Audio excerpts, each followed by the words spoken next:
Hey everyone, it's Dr. Ramani. Welcome back to this YouTube channel on narcissism. So here's my question. Did any of you have the experience in your narcissistic relationship where you didn't see any red flags? Like, wait a minute, can it be a narcissistic relationship without the red flags? If you had that experience, drop them in the comments and let's take this one apart. So imagine not seeing red flags. The narcissistic thing is all about red flags, right? In a way, because so many people are so harmed by these relationships, we want this narcissism thing to be a formula. We want to feel confident that we see the red flags early on, and that when we spool the story backwards, like, oh, of course, all those red flags are so clear. So that means that next time, the belief is if I could see them backwards, that means next time I'll see them forwards, and I'll get out early, and I've got this narcissism thing wired, and red flag, and I got this. Now, when some survivors look backwards and unpack those red flags, they feel foolish. Things like, oh, how couldn't I have seen that? I am so lame. I'm codependent. I didn't even know those things were red flags, on and on. However, more and more, I'm seeing people who actually didn't really see that many red flags, even after the fact, right? They're like, no, I don't see them. Sure, they may have said, yeah, maybe there was this little thing here or there, but they're like, I'm stretching. In the macro, they'll say there were very few, or maybe even no red flags. And as they tell me their stories, I'm like, I get it. I don't see any either. Now, obviously, if we look for something hard enough, we could see it.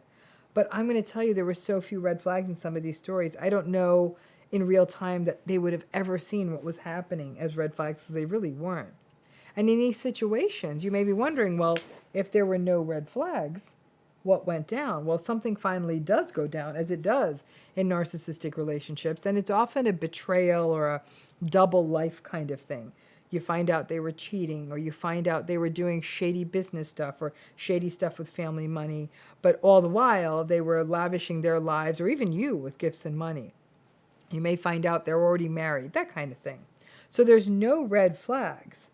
But when things finally hit, it's like a 9.0 earthquake. Using that, I live in California, right? And unlike in the eastern part of the United States, where hurricanes are a big issue every year, you can forecast a hurricane to within 12 to 18 hours, so you all can prepare. Now in California, we know that when the big one hits, we're screwed.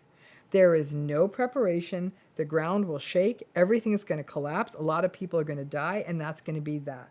They talk about having early warning systems, maybe minutes or seconds, certainly not long enough to get to safety, maybe enough time to sort of brace yourself, maybe pack up a pet or get out of the way of heavy furniture that could fall on you, but you're certainly not getting grandma's china out of the house. The no red flags of it all is almost like a California earthquake scenario, right? The only thing you know is that living in a place with shifting tectonic plates means that the whole thing can fall apart in a minute, which is kind of the risk maybe of any relationship. Anytime we open up our hearts, we run that risk. But the other option, lock the door and never love anyone, well, that seems a bit bleak, doesn't it? And I'm a pessimist, and even I think that's bleak, right?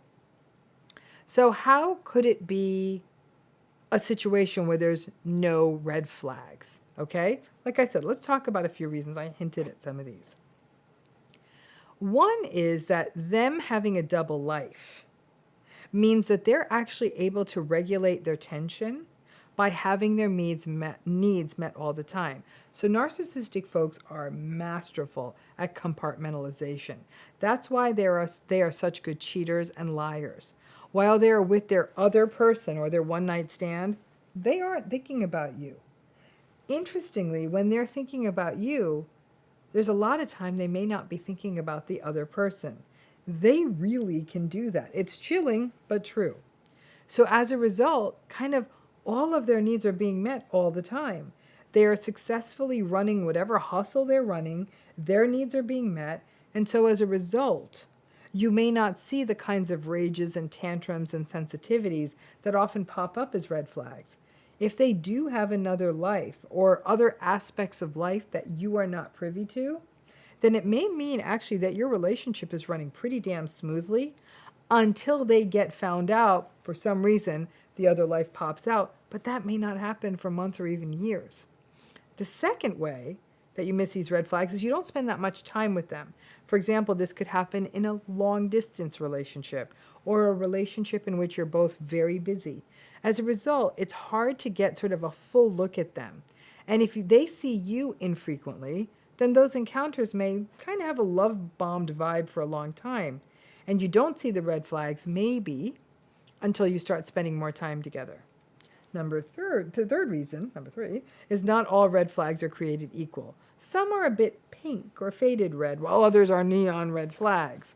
But those more subtle red flags may only be seen based on your history. For a person, for example, may have a history of being cheated on, a subtle behavior in a partner, like that person taking their phone into the bathroom or locking it into a nightstand at the end of the night, may ring as a red flag, while for someone else, provided that everything else in the relationship is going smoothly, it may not register. A fourth thing is that these red flags may not pop up for many months, maybe even years. Now, in most cases, red flags show up before the third date. In some, they may not show up until 4 or even 6 months in. So when they do, and things unravel fast, a person may wonder, how the hell did I get 6 months down the track and not see any? Well, maybe there were none to see. Some narcissistic folks can actually keep it together for that long, in some cases even a year. Maybe they're milder or lower grade narcissists. Whatever the reason, it means that when the red flags show up, things may unravel fast. I remember talking with a woman once who told me that things were red flag free until they got married. And almost literally after the reception, the wheels came off. In retrospect, she realized he was sort of emboldened by the legality of it all. And he believed that she was so traditional and she was very Christian in her faith that she would never get divorced. The difficulty is that we have this assumption that every narcissistic relationship has the same architecture: love bomb, devalue, discard. Now, most do. It's like anything. There's that modal, average presentation. But then there are lots that don't conform to that. The challenge then becomes, if there were no red flags and then the entire relationship goes to hell really fast, people may become really confused and think, well, maybe this isn't a toxic relationship because there were no red flags, even though once they come in pretty fast and furious. Or people may think, I must have missed them. Maybe not. Because when there are really virtually no red flags early on, one thing we know is that in some ways, when it blows big. Because the contrast between what seems like a lovely, fun relationship and then a bunch of red flags showing up all at once can feel like a dam breaking. Versus when there are gradual red flags and it doesn't feel good. So when it gets worse and worse, you aren't as shocked. And that contrast of no red flags going all the way to nightmare leaves survivors even more prone to self-blame, confusion, and self-doubt, because they'll think they had to have been there because things went so badly. How did I miss them? There are no universals when it comes to antagonistic, toxic, and narcissistic relationships. There are, however, probabilities.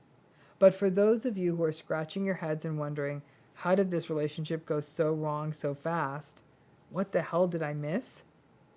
Maybe you didn't miss anything.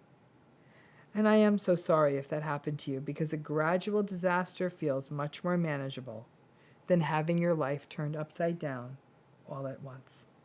Thanks again.